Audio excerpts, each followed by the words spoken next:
Hello friends, मेरा नाम है जुल्कर। आप देख रहे हैं मैथ्स ज्ञान लाइव।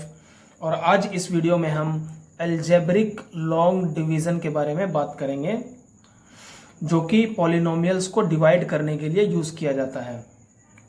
तो इस वीडियो में हम कवर करेंगे अलजेब्रिक लॉन्ग डिवीज़न के बेसिक कंसेप्ट्स को, और इसको यूज़ करके कुछ पॉलिनोमियल्स को भी हम डिवाइड करेंगे।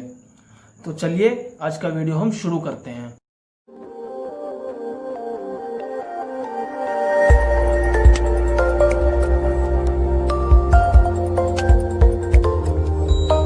तो पहले हम लॉन्ग डिवीज़न मेथड को ज़रा समझ लेते हैं।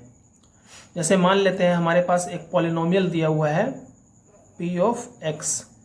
x वेरिएबल का एक पॉलिनोमियल है जिसको हमें दूसरे पॉलिनोमियल g ऑफ x से डिवाइड करना है।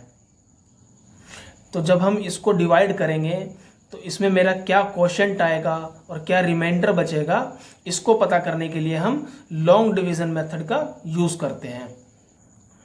तो चलिए एक सिंपल एग्जांपल से हम स्टार्ट करते हैं।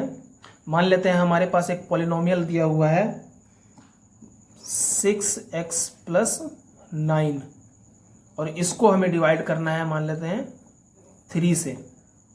तो ये तो सिंपल सा है। ये कैसे होगा, हम दोनों को अलग अलग लिख देंगे। 6x upon 3 plus 9 upon 3। तो ये क्या आ जाएगा, यहाँ पर 3 से ये 6 कैंसिल होकर 2x आ जाएगा, और यहाँ पे 3 से 9, तो ये आ जाएगा 3। तो इसकी वैल्यू आई 2x प्लस 3। तो ये तो हमने बहुत ही सिंपली दोनों को अलग अलग करके इसको डिवाइड कर लिया है, और उसका क्वोशंट हमें मिला है 2x प्लस 3। लेकिन अगर हमें 6x प्लस 9 को 3 से डिवाइड करना हो लॉन्ग डिवीज़न का यूज़ करके, हालांकि हमें कभी इतना आसान क्वेश्चन मिलेगा नहीं, लेकिन फिर भी हम सीखने के लिए इसको एक बार करते हैं। तो 3 से अगर हमें डिवाइड करना हो लॉन्ग डिवीज़न को यूज़ करके 6x प्लस 9, तो पहले हम इसका ये पहला टर्म लेते हैं। पहला टर्म क्या है, 6x। अब हम देखेंगे कि 3 में हम ऐसा क्या मल्टीप्लाई करें जो हमें 6x मिल जाए। तो वो क्या होगा, अगर हम 2x से 3 को मल्टीप्लाई कर दें तो हमारे पास 6x आ जाएगा। तो ये आ गया 6x। और आगे हम क्या करते हैं, इसको सब्ट्रैक्ट करते हैं। तो सब्ट्रैक्ट का निशान यहाँ पे लगा देंगे, माइनस का, और 6x से 6x कैंसिल हो जाएगा, और ये 9 हम नीचे उतार लेंगे। अब हम फिर से देखेंगे कि 3 में हम ऐसा क्या मल्टीप्लाई करें जो ये हमारे पास 9 आ जाए। तो हम 3 में 3 से मल्टीप्लाई कर देते हैं 3 को। तो 3 3 जा 9, और यहाँ पर रिमाइंडर बच जाएगा मेरे पास 0। तो इस तरीके से हम जो है क्वोशंट भी निकाल सकते हैं अपना, और रिमाइंडर भी निकाल सकते हैं लॉन्ग डिवीज़न मेथड को यूज़ करके। तो ये तो एक लीनियर पॉलिनोमियल था जिसको हमें एक कांस्टेंट पॉलिनोमियल से डिवाइड करना था, इसलिए हमें बड़ी आसानी से ये मिल गया इसका क्वोशंट। लेकिन अगर हमारे पास पॉलिनोमियल बड़े होते जाएं, जैसे सेकंड डिग्री पॉलिनोमियल या थर्ड डिग्री पॉलिनोमियल हो, तो हम उसको किस तरीके से डिवाइड करेंगे, चलिए उसको भी देखते हैं। तो मान लेते हैं एक एग्जाम्पल है हमारे पास कुछ इस तरीके से, x square plus 3x plus 6 upon x plus 1। ये एक क्वाड्रेटिक पॉलिनोमियल है जिसको हमें एक लीनियर पॉलिनोमियल से डिवाइड करना है लॉन्ग डिवीज़न मेथड को यूज़ करके। तो चलिए अब हम इसको डिवाइड करके देखते हैं। ये हो जाएगा x प्लस 1, ये बाहर है, और अंदर वैल्यू है मेरे पास x square plus 3x plus 6। तो अब हम इस पूरे एक्सप्रेशन में जो ये x प्लस 1 है, इसमें ऐसा क्या मल्टीप्लाई करें जो हमें इस जैसा कोई एक्सप्रेशन मिल जाए। लेकिन वो तो फाइंड करना हमारे लिए बहुत मुश्किल है। तो हम एक काम करते हैं कि ये जो हमें बाहर दिया हुआ है x प्लस 1, उसका फर्स्ट टर्म ले लेते हैं, और उसमें देखते हैं कि हम ऐसा क्या मल्टीप्लाई करें कि हमें इसका फर्स्ट टर्म जो ये x स्क्वायर दिया हुआ है ये मिल जाए। तो हमें पता है अगर हम x को x से मल्टीप्लाई करें तो हमें x स्क्वायर मिल जाएगा। तो क्वोशंट का जो पहला पार्ट टर्म होगा वो होगा x। तो x into x is equal to x square. और इसका दूसरा टर्म है 1, तो इसको भी हम x से मल्टीप्लाई कर देते हैं। तो 1 इंटू एक्स, ये कितना आएगा मेरे पास, प्लस 1x। तो जब हमने x प्लस 1 को x से मल्टीप्लाई किया तो हमारे पास आया एक्स स्क्वायर प्लस 1x। अब हम अगले स्टेप में क्या करते हैं, इसको सब्ट्रैक्ट करते हैं ऊपर वाले में से। तो इसको जब हम सब्ट्रैक्ट करेंगे तो x square minus x square, ये तो कैंसिल हो जाएगा, ये मिलेगा मुझे 0, प्लस ऊपर है यहाँ पे 3x प्लस माइनस 1x। तो 3x में से 1x घटाएंगे हम तो कितना आएगा, 2x। अब जो ये वाला टर्म 6 हमें ऊपर दिया हुआ है, इसको हम नीचे उतार लेते हैं, ये बन जाएगा 2x प्लस 6। तो अब हम देखते हैं कि इस x में ऐसा क्या मल्टीप्लाई करें तो मेरे पास 2x बन जाए। तो अगर हम x में 2 से मल्टीप्लाई कर दे तो 2x बन जाएगा, तो ये बन जाएगा 2।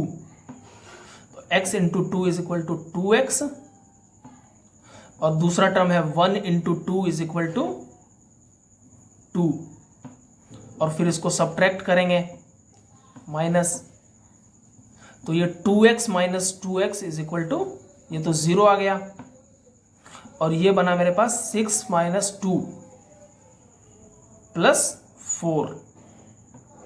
तो अब मेरे पास ये 4 जो है एक कांस्टेंट पॉलिनोमियल आ गया है, क्योंकि हम 4 को इस तरह से लिख सकते हैं 4 into x to the power 0, जहाँ पर इसकी डिग्री जो है वो 0 है। लेकिन ये जो एक्सप्रेशन हमें दिया हुआ है x प्लस 1, इसकी डिग्री हमारे पास 1 है। तो मुझे नहीं लगता कि हमें कोई ऐसा नंबर मिलेगा जिससे इसको मल्टीप्लाई करने पर हमारे पास 4 आ जाए। हाँ, अगर हम x को 4 अपॉन x से मल्टीप्लाई कर दें तब मेरे पास 4 ज़रूर आ जाएगा, ये x से x कैंसिल हो जाएगा और 4 आ जाएगा। लेकिन अगर हम यहाँ पे 4 अपॉन x लिख दें तो क्या ये एक पॉलिनोमियल बचेगा? क्योंकि यहाँ पर x की जो पावर होगी वो -1 हो जाएगी, जो कि एक नेगेटिव इंटीजर होगा। और हमने पॉलिनोमियल की डेफिनेशन में पढ़ा था कि पॉलिनोमियल का जो वेरिएबल होता है उसमें हमेशा पॉजिटिव इंटीजर ही होता है, उसका जो एक्सपोनेंट होता है वो हमेशा पॉजिटिव इंटीजर ही होता है। तो इसीलिए हम इसको जो है 4 अपॉन एक्स को इसमें ऐड नहीं कर सकते। तो जैसे ही हमें रिमाइंडर की डिग्री जो है इस एक्सप्रेशन की डिग्री से कम मिलेगी तो हम अपना प्रोसेस जो है वहीं पे रोक देंगे। तो फाइनली हमारे पास जो ये दिया हुआ था इसको हम इस तरह से लिख सकते हैं। इसका क्वोशंट आया हमारे पास x प्लस 2 प्लस रिमाइंडर कितना है 4 डिवाइडेड बाय x प्लस 1। अब आप चाहे तो इसको सॉल्व करके देख सकते हैं, हमारे पास सेम यही एक्सप्रेशन आ जाएगा। तो चलिए अब हम एक और एग्जांपल लेते हैं। जैसे मेरे पास कोई पॉलिनोमियल है, मान लेते हैं x square plus 5x plus 4, और इसको हमें डिवाइड करना है x प्लस 4 से।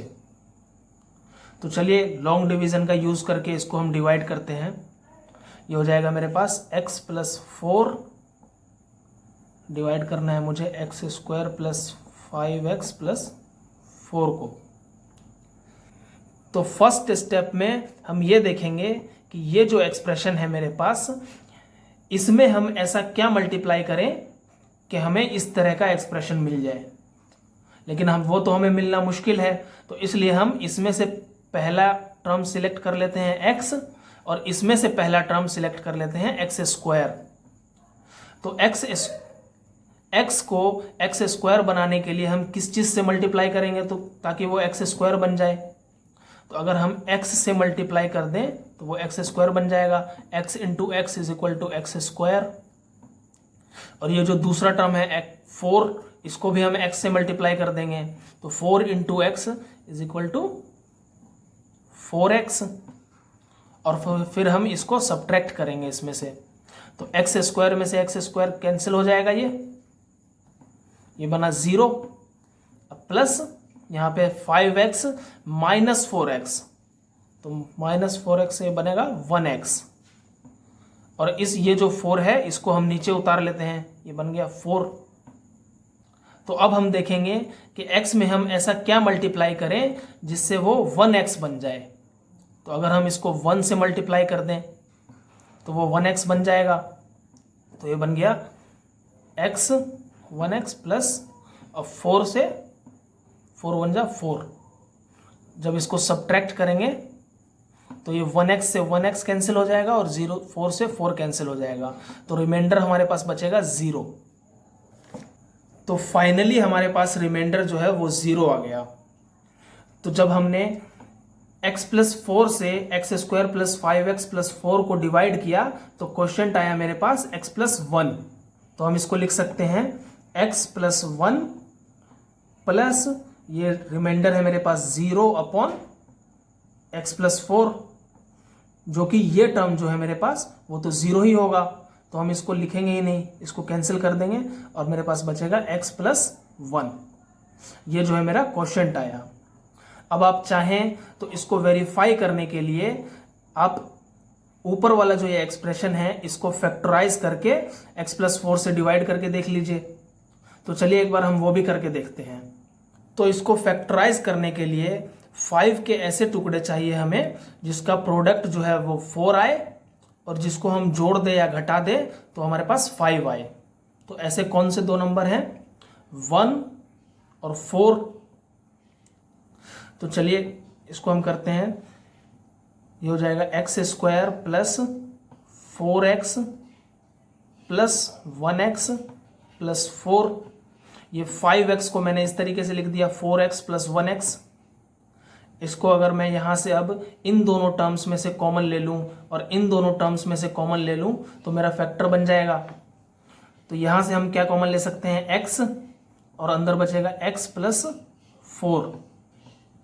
और यहाँ से हम क्या कॉमन ले सकते हैं, 1, तो यहाँ पे बचेगा x प्लस 4। अब इस एक्सप्रेशन में x प्लस 4 यहाँ भी है और x प्लस 4 यहाँ पे भी है। तो चलिए इसको हम कॉमन ले लें, x प्लस 4 ये कॉमन ले लिया हमने बाहर और यहाँ पे अंदर बच जाएगा x और ये वाला 1, तो x प्लस 1। तो ये तो हो गया ये वाला एक्सप्रेशन। अब इसके नीचे जो है ये x प्लस 4 ये डिवाइड में भी है, तो इसको हम नीचे लिख देते हैं x प्लस 4। अब जो है ये हमें क्लियरली दिख रहा है कि ये x प्लस 4 से x प्लस 4 कैंसिल हो जाएगा। तो हमारे पास क्या बचेगा, x प्लस 1, x प्लस 1, जो कि हम ऑलरेडी क्वोशिएंट अपना निकाल चुके हैं। एक और बात जो मैं बताना आप लोगों को भूल गया था वो ये कि सबसे पहले हमें जो ये पॉलिनोमियल दिया हुआ है, ये दोनों एक्सप्रेशन, इन दोनों को हमें स्टैंडर्ड फॉर्म में लिख लेना चाहिए। मतलब ये कि जो ये वेरिएबल्स दिए हुए हैं इनको, इनके एक्सपोनेंट्स को डिक्रीजिंग फॉर्म में लिखना चाहिए ताकि हमें डिवाइड करने में आसानी होगी। तो इस वीडियो में हमने अलजेब्रिक लॉन्ग डिवीजन को यूज़ करके एक पॉलिनोमियल को दूसरे पॉलिनोमियल से डिवाइड करना सीखा है। अब अगले वीडियो में हम इसी टॉपिक के ऊपर और क्वेश्चन सॉल्व करेंगे ताकि ये कंसेप्ट हमें अच्छे से समझ आ जाए। अगर इस वीडियो के रिगार्डिंग आपके मन में कोई और डाउट हो तो आप मुझे कमेंट सेक्शन में बताइए। तो मिलते हैं फिर अपने अगले वीडियो में, तब तक के लिए keep practising and keep learning.